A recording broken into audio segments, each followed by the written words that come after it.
Olá, sejam muito bem-vindos a mais um vídeo da série Conhecimento Condensado.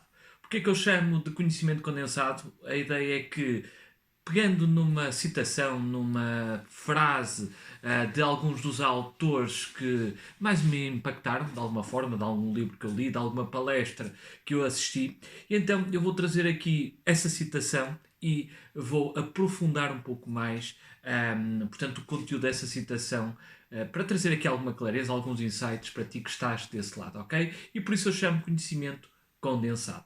Então hoje vamos falar sobre uma frase de Dean Graziosi, o autor do livro Hábitos Milionários, portanto, deste livro aqui que eu recomendo que leiam. Portanto, é um livro muito interessante que fala sobre a importância dos nossos hábitos para a nossa vida e para os resultados que temos no nosso dia a dia, e por isso é um livro que vai mudar com certeza muito o teu mindset, a tua mentalidade, ok? Então, Dean Graziosi tem uma frase que eu acho muito interessante e que encerra aqui uma grande sabedoria. Então, ele diz o seguinte: o desconforto é a chave para o sucesso. Então, se repararmos, nós todos temos sonhos, temos objetivos, temos, porventura, um anseio de alcançar algo mais para a nossa vida. Mas muitas vezes não conseguimos fazer, e podemos até dizer que aqui há basicamente duas grandes barreiras que impedem as pessoas de alcançarem mais. Que é precisamente a primeira é não terem clareza daquilo que querem para a sua vida. E eu acredito que esta seja uma das maiores barreiras que as pessoas têm, é não ter clareza daquilo que querem, ok? E depois há o segundo grupo de pessoas que são aquelas que sabem o que querem, ou pelo menos já têm mais clareza daquilo que querem, mas não fazem as coisas acontecer. E porquê que não fazem as coisas acontecer? Porque há uma coisa que as impede, que é o receio do desconforto, é a incapacidade ou a dificuldade de fazer as coisas que precisam ser feitas para alcançar os resultados que desejam ou que almejam, ok? Então o que acontece é que tu provavelmente tens alguns objetivos e tu, para alcançar esses objetivos mais desafiadores e que vão trazer uma mais-valia para a tua vida, portanto aqueles objetivos que podemos chamar de sonhos ou de grandes, portanto, de grandes anseios para a nossa vida, mas muitas vezes as pessoas não o fazem precisamente porque não estão dispostas a fazer o que tem que ser feito, ok? E isso acontece precisamente por as pessoas estarem de uma forma tendencial na sua zona de conforto, quando sentem que têm que fazer algo que sai fora daquilo que é o seu padrão normal, o seu registro habitual, há ali uma certa resistência. Há um autor que eu agora te confesso que não me lembro do livro, porque eu vou, à medida que vou gravando o vídeo, eu gosto de fazer isto em freestyle, que é, ok, pego numa ideia e vamos dissertar sobre essa ideia sem fazer uma prévia abordagem ou avaliação daquilo que vou falar. Portanto, é este um pouco o meu estilo e é por isso que às vezes algumas referências me falham, porque obviamente são livros que eu li já há algum tempo, mas então o autor, que eu não me lembro do livro, ele falava da seguinte analogia. O que acontece é que no estado, não foi no estado, foi não sei se foi em Seattle, foi uma das grandes cidades dos Estados Unidos. O que acontece é que antes daquilo ser habitado ou ser uma grande cidade, o que acontece é que as vacas, para pastar lá nas pastagens, faziam um conjunto de caminhos. O que é que acontece? As vacas no dia a dia, quando iam pastar, iam sempre por aqueles caminhos que elas foram criando ao longo dos anos, ao longo dos meses, à medida que iam fazendo pastagens. O que é certo é que quando a cidade começou ali a implementar-se, as pessoas utilizaram, portanto, aquelas vias que tinham sido formadas pelas próprias vacas, ou seja, aquilo que o autor chamava de caminho de menor resistência. E o que acontece é que nós, como seres humanos, seguimos o caminho de menor resistência, que é fazer aquilo que nos é familiar, aquilo que nos é confortável, aquilo que é para nós, de alguma forma, fácil de ser feito, e portanto é esta a nossa forma de fazer, de agir, de estar.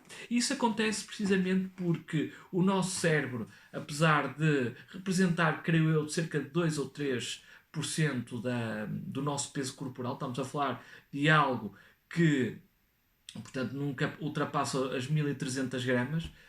O que acontece é que, apesar desse órgão, e tão importante órgão que é o nosso cérebro, ter uma representação em termos de peso do nosso corpo muito diminuta, é um dos órgãos que mais é responsável por gastar a nossa energia. Ou seja, cerca de 20% da nossa energia é gasta pelo nosso cérebro.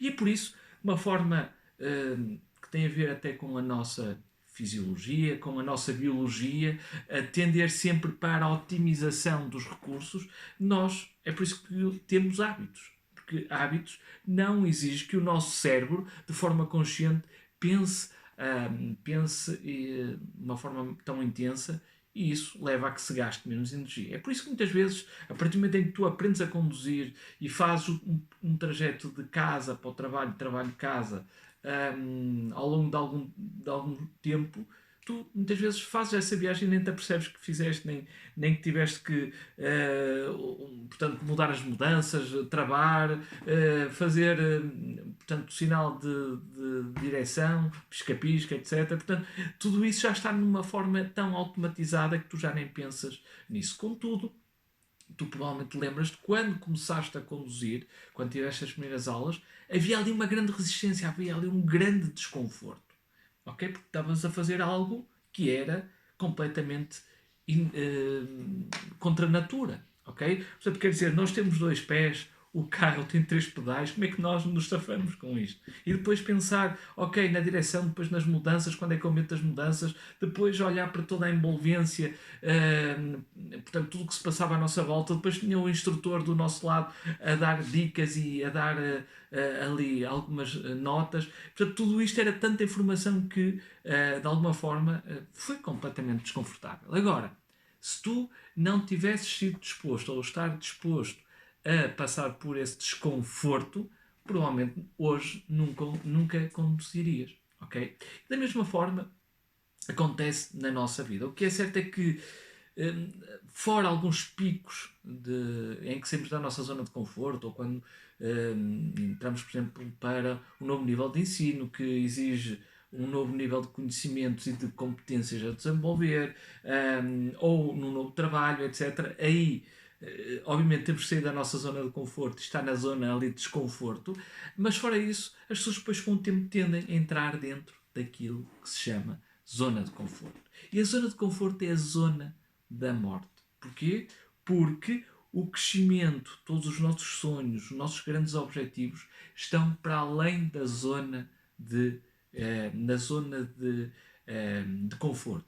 Ok? E o que separa a nossa zona de conforto, onde nós estamos confortáveis, onde nós estamos no ambiente que nos é conhecido, que nos é familiar, é precisamente a zona do terror, a barreira de terror. Ou seja, nós temos a zona, portanto, a zona de conforto, depois há a zona do terror que nos separa da zona do sucesso, ou seja, onde as nossas realizações acontecem. Mas, como tudo, para nós chegarmos à zona de crescimento, à zona de evolução, à zona onde os nossos sonhos se tornam realidade, é preciso ser capaz de passar pelo desconforto, passar pelos receios. E o desconforto pode estar, de alguma forma, travestido, ou de alguma forma, portanto, de alguma forma dissimulado por medos, por receios, por inseguranças, por pensar, ok, será que eu sou capaz? Será que não? E, portanto, quando nós entramos nessa zona de terror, nessa zona de alguma forma, muito aterrorizadora, nós tendemos a voltar, a dar um passo atrás e voltar para a zona que é conhecida, que é a zona de conforto. E então, como diz Dean Graziosi, o desconforto é a chave para o sucesso. E acredita que, se tu queres ser bem-sucedido, tens que estar disposto a estar desconfortável. Por exemplo, se eu não tivesse sido capaz de estar aqui, portanto, de ter vencido aquele que no início era um dos grandes medos, alguns dos grandes receios meus, que era estar à frente de uma câmara e partilhar as minhas ideias, as minhas reflexões, eu provavelmente nunca estaria aqui. Ou seja, eu passei por uma fase que é muito para além do desconforto, uma fase de terror, de receio, de medo, e porquê que eu consegui passar isso? Porque eu descobri que aquilo que eu queria fazer, aquilo que eu almejava para a minha vida, para o futuro, passava ou teria que passar por me expor, ok? Por vencer o medo de me expor, de partilhar aquilo que eu penso, as minhas ideias, etc. E isso foi um processo, ok? Que se tornou, obviamente, muito para além de desconfortável, aterrorizante, estressante, eu até suava, depois ficava bastante tenso perante a câmara, e tudo isso foi essa fase inicial que eu tive que passar. E depois começou com o tempo a tornar-se desconfortável e hoje em dia quase que já nem penso nisso, ligo a câmara e estou aqui cada vez mais à vontade. Sei que ainda tenho muito que caminhar nesse sentido, me sentir mais à vontade, mais confiante perante a câmara, mas eu já fiz uma caminhada. Porquê? Porque eu, algum dia atrás, me dispus a estar constantemente em desconforto até esse desconforto começar a não ser tão desconfortável como era no passado, ok? E então aqui uma questão, e só para finalizar, qual é então, o que é que te separa dos teus grandes sonhos? Quais são os teus receios? Quais, quais são as coisas que te causam desconforto e que tu de alguma forma estás a evitar fazer? O que é que te faz então manter na zona de conforto em vez de assumir e ir para a zona de desconforto, para a zona de terror, onde o medo, a insegurança, um, o desconforto está presente, ok? E se tiveres consciência disso, então tu sabes que do outro lado está o Eldorado, onde está quase como aquela imagem no fim do arco-íris está o pote de ouro, e da mesma forma, para além do desconforto, dos receios, dos medos, das inseguranças, está precisamente o teu sucesso, está precisamente os teus sonhos concretizados, ok? Depois de passar então todo esse desconforto. Espero então que tenhas gostado. Se gostaste, comenta aí, menciona que tipo de insight é que este vídeo te trouxe e partilha com os demais. E não te esqueças de subscrever o meu canal do YouTube. Foi então um prazer estar aqui contigo e vemos então na próxima oportunidade.